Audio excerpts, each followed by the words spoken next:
Anong memory card nga ba ang ginagamit natin sa ating mga gadget pang vlogging? So, itong una natin is Action 4, DJI Osmo Action 4. Ang ginagamit ko dito ay itong SanDisk Extreme.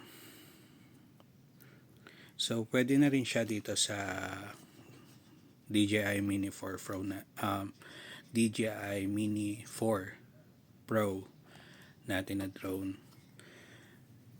Mabilis na rin siya makapag-read and write. Nakaka-capture na siya ng 4K itong Extreme. So, advisable na yan. Dito naman kapag naka-Insta360 ka, ito ang gamit natin, Insta360 One RS. So, ang unang ginamit ko dito tong Lexar. Mas mahal siya kaysa sa Extreme tsaka sa Extreme Pro yata. Pero okay naman siya, working. Tapos itong Evo natin na Samsung. Actually free lang to sa binili na cellphone ng ate ko. So binigay sa akin. Okay naman siya sa DJI sa 360 na shots. Pero dito naman sa mirrorless natin, kahit mababang klase na memory card lang, working naman siya.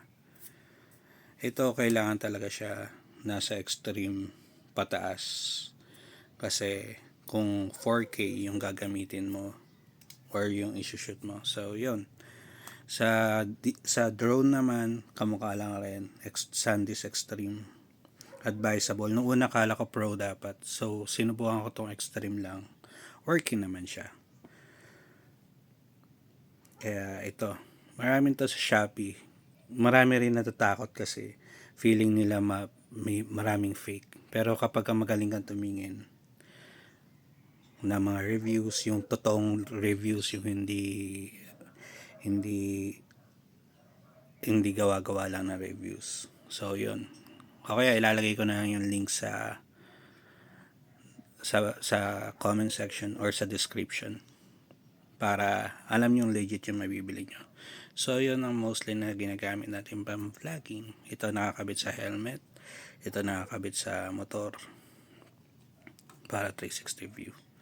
So yun lang. Ciao.